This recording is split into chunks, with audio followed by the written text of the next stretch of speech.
നമസ്കാരം. എല്ലാ സജ്ജനങ്ങൾക്കും സന്ധ്യാദീപത്തിലേക്ക് സ്വാഗതം.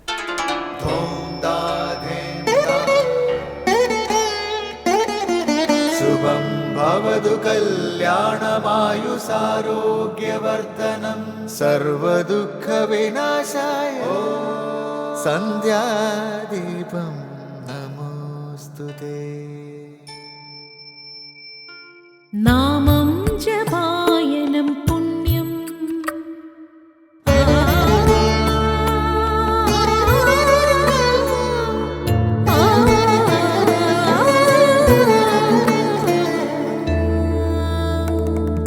നാമം ജപായനം പുണ്യം നിരുപമദീപാങ്കുരം പോലെ സ്വരശ്രുതിലയവരമതുലം ദീവാങ്കണം മോക്ഷ സംഗീതസാരം നീളും വഴിത്താരയിൽ ജീവതാരം മന്ത്രാലാപം മായാവിൻ നിൻ പ്രസാദം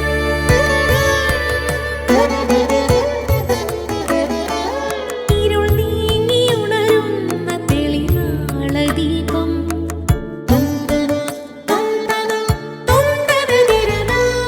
ഇരുൾ നീങ്ങിയുണരുന്ന തെളിനാളദീപം പ്രണവാമൃതം ചൊരിയുന്ന ദീപം ദീപം ദീപം ദീപം ദീപം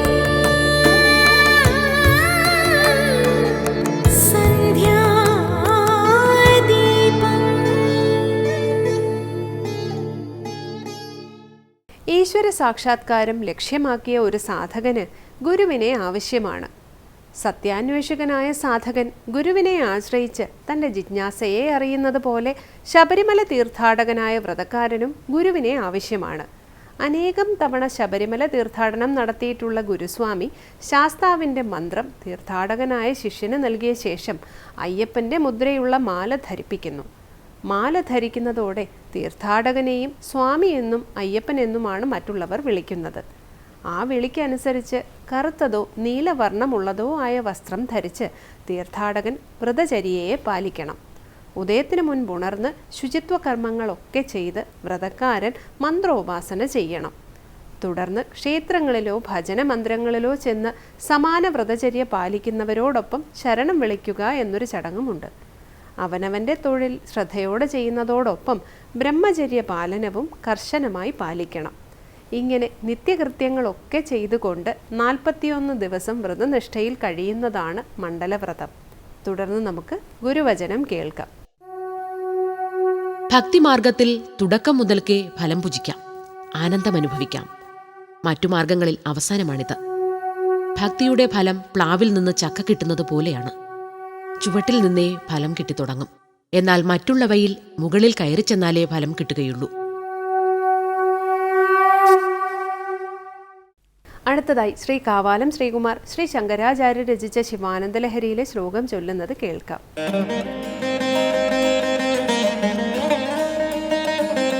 ബഹുവിധ പരിതോഷ ബാഷ്പൂരസ്ഫുടപുളകാങ്കിത ചാരുഭോഗഭൂമിം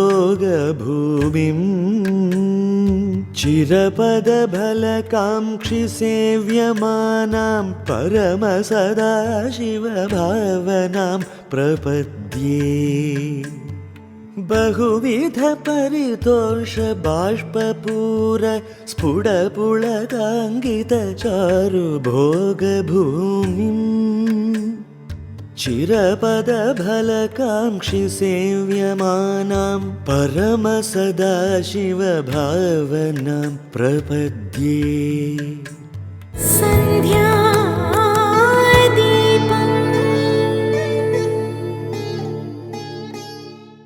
ഇനി ശ്രീ ശങ്കരാചാര്യരുടെ കൃതികളെ വ്യാഖ്യാനിക്കുന്ന ശങ്കര സ്തോത്രാമൃതമാണ്. സകല ജനങ്ങളും സകല കർമ്മങ്ങളും ചെയ്യുന്നത് സുഖത്തിനു വേണ്ടിയാണ്. ബഹുവിധമായ പരിദോഷത്തിൻ്റെ ഫലമായുള്ള ആനന്ദ കണ്ണീരാൽ മനോഹരമായ ഭോഗഭൂമിയാണ് പരമമായ സദാശിവ ഭാവന. ശിവാനന്ദ ലഹരിയിലെ 67-ാം ശ്ലോകത്തിൽ പറയുന്ന സദാശിവ ഭാവന എന്താണെന്ന് വ്യാഖ്യാനിക്കുകയാണ് ഇന്ന് ശങ്കര സ്തോത്രാമൃതത്തിൽ സ്വാമി ചിദാനന്ദപുരി.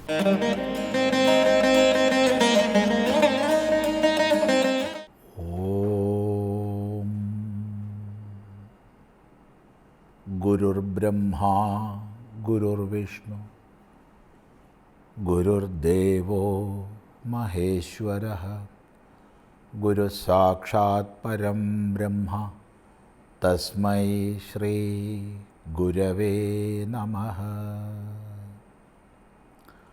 ഓം സദാശിവസമാരംഭാം ശങ്കരാചാര്യമധ്യമാം അസ്മദാചാര്യപര്യന്താം വന്ദേ ഗുരുപരമ്പരാം. ശങ്കര സ്തോത്രകൃതികളിൽ ശിവാനന്ദലഹരിയിൽ 66 ശ്ലോകങ്ങളാണ് നമ്മൾ ശ്രദ്ധിച്ചത്. അവിടെ എൻ്റെ രക്ഷണം നിന്നാൽ കർത്തവ്യമാണ് എന്ന് പറഞ്ഞു. ഭഗവാൻ രക്ഷിച്ചേ മതിയാവും. കാരണം ഈ ജഗത് ലീലകളെല്ലാം, ഈ പ്രാപഞ്ചിക പ്രതിഭാസങ്ങളെല്ലാം അവിടുത്തെ ഇച്ഛയ്ക്കനുസരിച്ചാണ്. അതിൻ്റെ ഭാഗമായിട്ട് ഞാൻ ഏതുവിധ പ്രവൃത്തി ചെയ്താലും അതെല്ലാം നിൻ്റെ പ്രവൃത്തി തന്നെ. അതുകൊണ്ട് നിന്നാൽ ഞാൻ രക്ഷിക്കപ്പെടണം എന്ന് പറഞ്ഞു. തുടർന്ന് ബഹുവിധ പരിതോഷ ബാഷ്പൂര സ്ഫുടപുളകങ്കിത ചാരുഭോഗഭൂമിം ചിരപദഫലകാംക്ഷി സേവ്യമാനാം പരമസദാശിവഭാവനം പ്രപദ്യേ.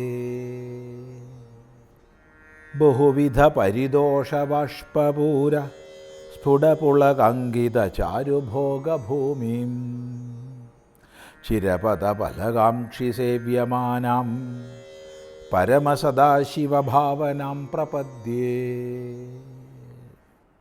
പരമസദാശിവഭാവനാം പ്രപദ്യേ. പ്രപദ്യേ, ഞാൻ ശരണം പ്രാപിക്കുന്നു, ഞാൻ ആശ്രയിക്കുന്നു, ഞാനിതാ പരിപൂർണമായി പ്രപന്നനായിരിക്കുന്നു എന്നർത്ഥം. പ്രപന്നനാവുക എന്ന് പറയുമ്പോൾ പരിപൂർണമായി സമാശ്രയിക്കുക, സമർപ്പിക്കുക. എന്തിനെ?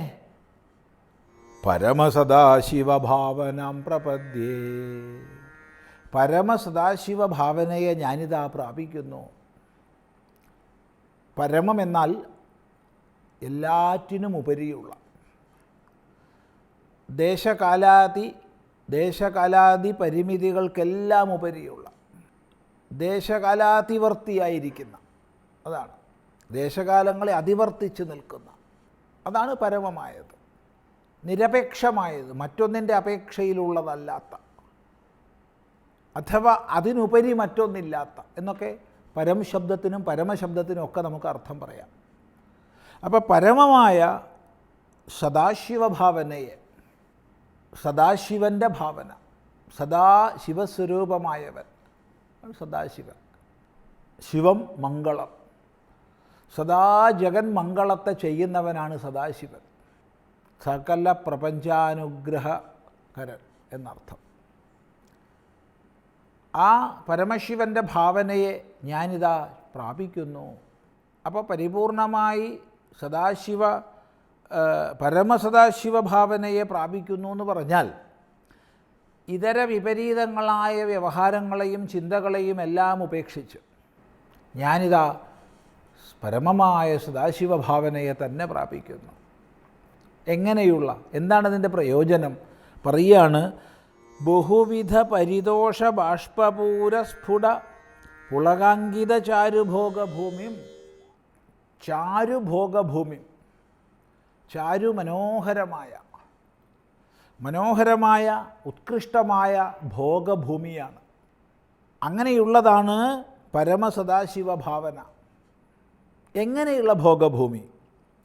ബഹുവിധ പരിതോഷ ബാഷ്പൂര സ്ഫുടപുളകാങ്കിത. ബഹുവിധങ്ങളാകുന്ന അഥവാ ബഹുവിധത്തിലുള്ള പരിതോഷം, വർദ്ധിച്ച തോഷം, ആനന്ദം തന്നെയാണ്, സന്തോഷം. അതെന്താണെന്ന് നമുക്ക് ചിന്തിക്കാം. ഏതായാലും ബഹുവിധ പരിതോഷത്താൽ ഉണ്ടാകുന്ന എല്ലാ പ്രകാരത്തിലുമുള്ള പരിദോഷത്താൽ ഉണ്ടാകുന്ന ബാഷ്പപൂര സ്ഫുടപുളകാങ്കിത കണ്ണുനീര് നിറഞ്ഞ, ബാഷ്പം കൊണ്ട് നിറഞ്ഞ, ആനന്ദ കണ്ണുനീര് നിറഞ്ഞ, സ്ഫുടമായി സ്പഷ്ടമായുള്ള പുളകത്താൽ അങ്കിതമായ, രോമാഞ്ചത്താൽ അങ്കിതമായ, രേഖപ്പെടുത്തപ്പെട്ട ചാരുവായ മനോഹരമായ ഭോഗഭൂമിയെ ഞാൻ പ്രാപിക്കുന്നു. അതാണ് പരമസദാശിവഭാവന. അവിടെ വളരെ ശ്രദ്ധേയമായത്, സാമാന്യമായി ലോകത്തിലുള്ള എല്ലാ ജനങ്ങളും എല്ലാ പരിശ്രമങ്ങളും ചെയ്യുന്നത് സുഖത്തിനായിക്കൊണ്ടാണ്. മറ്റൊരാളുടെ ദൃഷ്ടിയിൽ നല്ലതെന്നോ ചീത്തയെന്നോ പറയപ്പെടുന്ന ഏതൊരു വ്യവഹാരം ഏതൊരു വ്യക്തി ചെയ്യുന്നുണ്ടെങ്കിലും അതിലൂടെ ലക്ഷ്യമാക്കുന്നത് സുഖമാണ്, ഏതെങ്കിലും പ്രകാരത്തിൽപ്പെട്ട സുഖം. അപ്പോൾ സകല സുഖങ്ങളും ബാഹ്യസുഖങ്ങളും ഉപേക്ഷിച്ച് വളരെയധികം കഷ്ടപ്പെട്ട് ശരീരത്തിന് പലവിധ ദുഃഖങ്ങൾ നൽകിക്കൊണ്ട് നമ്മൾ പല പ്രവൃത്തികളിലും ഏർപ്പെട്ടെന്ന് വരും. അപ്പോൾ ചിലർ ചോദിക്കും, ഇപ്പോൾ സുഖത്തിനായിക്കൊണ്ടാണ് മനുഷ്യൻ പ്രയത്നിക്കുന്നതെങ്കിൽ ഇത്തരം പ്രയത്നങ്ങൾ ഉണ്ടാവുമോ? അതിന് മറുപടി, അവർക്ക് മനസ്സിന് സന്തോഷമാണ്. ആ വിധത്തിൽ ക്ലേശഭൂയിഷ്ടങ്ങളായ കർമ്മങ്ങൾ ചെയ്യുന്നത് മനസ്സിന് സന്തോഷമാണ്. ഒരു വിഷയത്തിൽ യാതൊരു സംശയവുമില്ല, സകല ജനങ്ങളും സകല കർമ്മങ്ങളും ചെയ്യുന്നത് സുഖത്തിനായിക്കൊണ്ടാണ്. അപ്പോഴാണ് ഈ പറയുന്നത് ബഹുവിധമായ പരിദോഷം. ആ പരിദോഷത്തിൻ്റെ ഫലമായുള്ള ബാഷ്പപൂരം, അശ്രു, കണ്ണുനീര് നിറഞ്ഞിരിക്കുന്നു, ആനന്ദ കണ്ണുനീര്. മാത്രമല്ല സ്ഫുടമായി പുളകം, രോമാഞ്ചം, ശരീരം മുഴുവൻ അങ്കിതമായിരിക്കുന്നു. അങ്ങനെയുള്ള ചാരുവായ മനോഹരമായ ഭോഗഭൂമിയാണ് പരമസദാശിവഭാവന. അതിനെ ഞാനിതാ പ്രാപിക്കുന്നു എന്ന് പറയുകയാണ്. ഇത് സൂക്ഷ്മമായി ചിന്തിക്കേണ്ടതുണ്ട്. അടുത്ത പ്രാവശ്യമാവട്ടെ.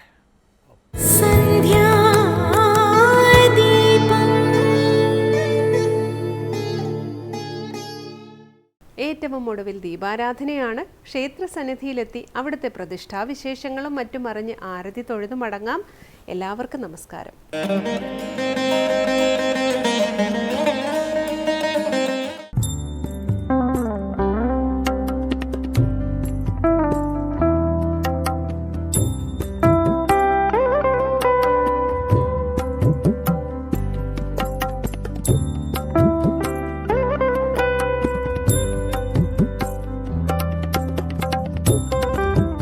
ഇത് വെള്ളായണി കായൽ. ഈ കായലിൽ നിന്നാണ് വെള്ളായണി ക്ഷേത്രത്തിന്റെ ചരിത്രകഥകളുടെ ചുരുളഴിയുന്നത്.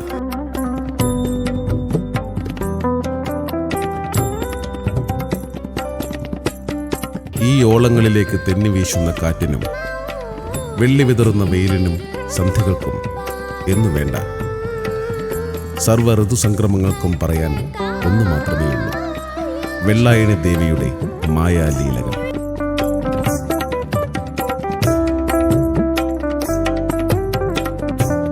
കേരളത്തിലെ പ്രസിദ്ധ ഭദ്രകാളി ക്ഷേത്രങ്ങളിലൊന്നായ വെള്ളായണി ദേവീക്ഷേത്രം സ്ഥിതി ചെയ്യുന്നത് തിരുവനന്തപുരം ജില്ലയിലെ കല്ലിയൂർ ദേശത്താണ്.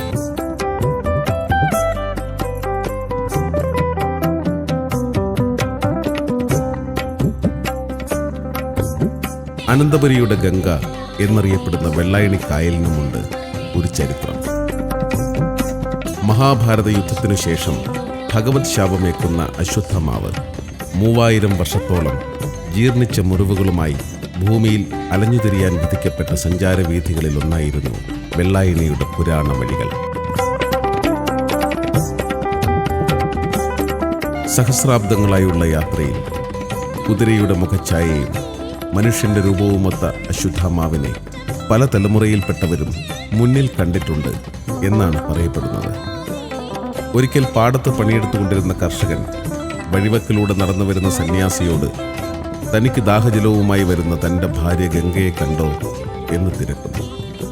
കർഷകന് മുന്നിൽ വന്നു നിന്ന സന്യാസി പ്രാർത്ഥനയോടെ ഒരു നെൽക്കതിർ പിഴുതെടുത്ത് നിന്റെ ഗംഗ ഇവിടെ തന്നെയുണ്ട് എന്ന് പറയുന്നു.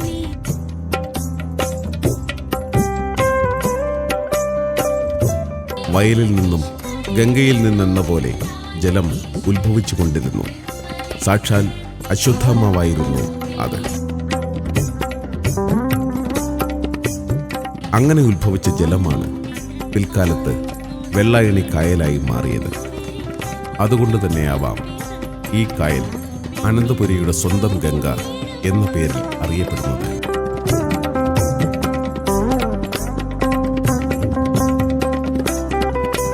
അത്രമേൽ ശുദ്ധമാണ് വെള്ളായണി കായൽ പരപ്പ്.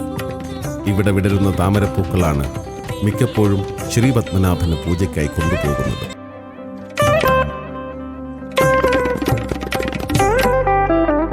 ഒരിക്കൽ ഈ കായൽ പരപ്പിൽ വിരിഞ്ഞ വലിയ ചെന്താമരയ്ക്കുള്ളിലാണ് തിളങ്ങുന്ന സാലഗ്രാമമായി കുലശേഖരവാത്തി ദേവി ചൈതന്യത്തെ ആദ്യമായി കണ്ടെടുത്തത്.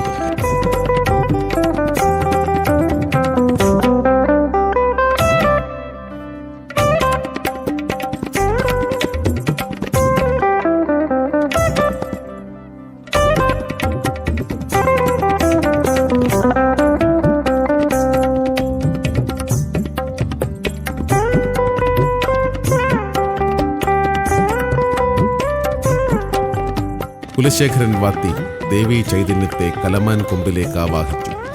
തുടർന്ന് പച്ചോലപ്പന്തൽ കെട്ടി വരിക്കപ്ലാവിൻ കൊമ്പിൽ തീർത്ത തിരുമുടിയിൽ ആവാഹിച്ചു പൂജ തുടങ്ങി.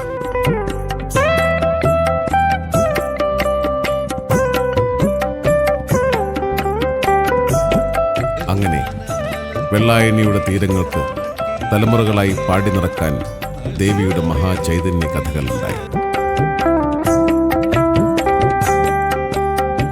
വെള്ളായണി ക്ഷേത്രത്തിലെ ആരാധനാ വിഗ്രഹമായ തിരുമുടിയുടെ ചൈതന്യ തീവ്രത അധികാരികൾക്ക് ബോധ്യമായ പല സന്ദർഭങ്ങളും ഉണ്ടായിട്ടുണ്ട്.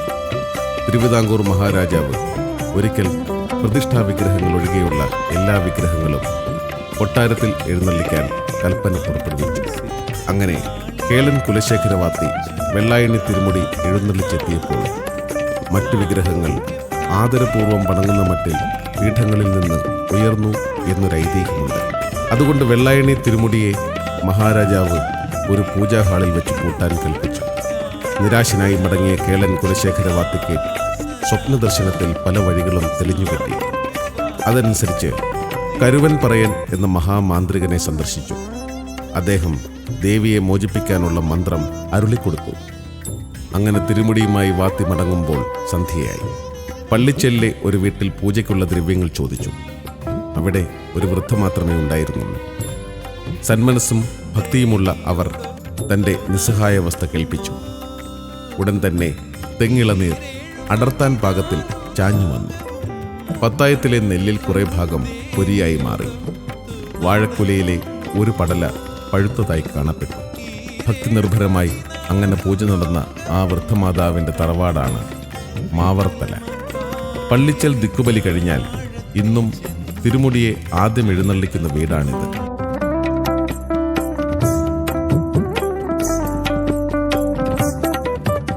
തിരുമുടിയെ വിദഗ്ധമായി മടക്കിക്കൊണ്ടുപോയ കേളൻ കുലശേഖരവാത്തിയെ വധിക്കാൻ രാജാവ് കൽപ്പിച്ചു.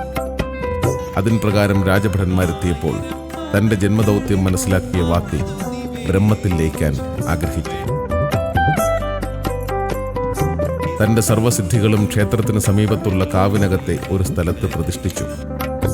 ലിംഗപ്രതിഷ്ഠ നടത്തിയ ശേഷം ധ്യാനിക്കാൻ അല്പസമയം അദ്ദേഹം ആവശ്യപ്പെട്ടു. അങ്ങനെ സമാധിയിലൂടെ അദ്ദേഹം ബ്രഹ്മചൈതന്യത്തിൽ ലയിച്ചു.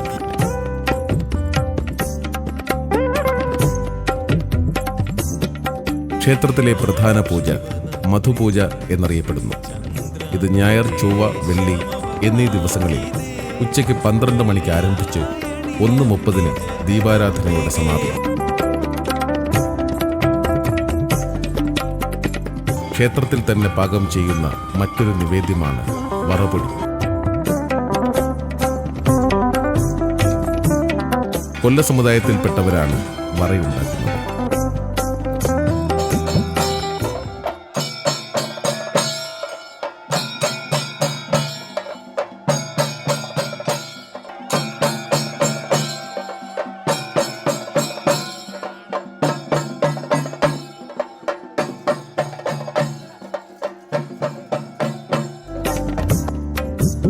ദേശവാസികളെല്ലാം സന്തോഷം കൊണ്ട് മതിമറക്കുന്ന ഉത്സവമാണ് കാളിയൂട്ടുത്സവം.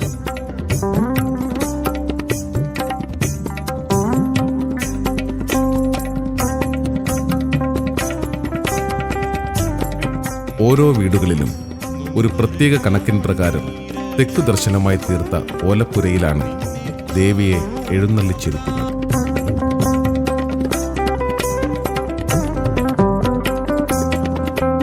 ദേവി ദാരികനെ അന്വേഷിച്ച് ദേശങ്ങളിലേക്ക് പോകുമ്പോൾ അമ്മയെ വരവേൽക്കുന്നതായുള്ള ചടങ്ങാണ് നിറപൂജ.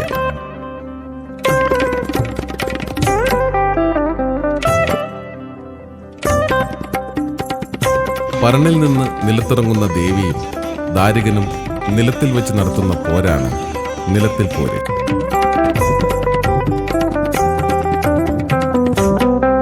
പലവിധ ആയുധങ്ങളുമായി പോരിനിറങ്ങുന്ന ദേവിയും ദാരികനും ഉഗ്രമായ പോരാട്ടം നടത്തുന്നു. പോരിനൊടുവിൽ 7ാമത്തെ പോരിൽ ദാരികന്റെ ശിരസ് കൊയ്തെടുത്ത് ബ്രഹ്മസ്ഥാനത്തർപ്പിക്കുന്നു.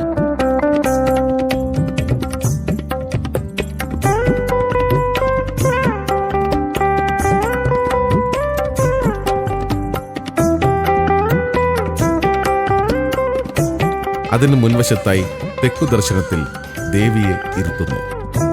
തുടർന്ന് ദേവിക്ക് മുന്നിൽ കുരുതി തർപ്പണം നടത്തുന്നു. അതിനുശേഷം ദാരിക കിരീടം ആചാരപരമായി ഉത്സവകർമ്മത്തിനായി ക്ഷേത്രത്തിലേക്ക് കൊണ്ടുവന്ന കുടുംബക്കാർക്കു തന്നെ മടക്കിക്കൊടുക്കുന്നു. അജ്ഞാനമാകുന്ന ദാരികന്റെ കിരീടം അഥവാ ശിരസ് കൊയ്ത് ജ്ഞാനമാകുന്ന ദേവനാക്കി മാറ്റിയതിനാൽ ആ കിരീടം ദേവകിരീടം തന്നെയാകും. പറണേറ്റും നിലത്തിപ്പോരും കാളിയൂട്ടിന്റെ മുഖ്യഭാവങ്ങൾ തന്നെയാണ്.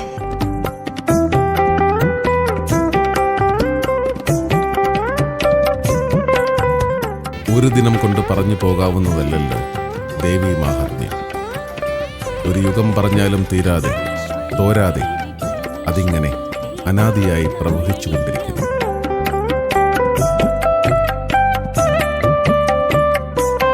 കാളിയൂട്ടും പറണേറ്റ് കഥകളും ആഴ്ചകളോളം നീണ്ടു നിൽക്കുന്ന തിരുമുടി എഴുന്നള്ളത്തും ആയിരക്കണക്കിന് ഭക്തരുടെ മുന്നിലുള്ള ദേവിയുടെ ദർശനവുമൊക്കെ എങ്ങനെയാണ് വാക്കുകളിലൂടെ പറയാൻ കഴിയുക?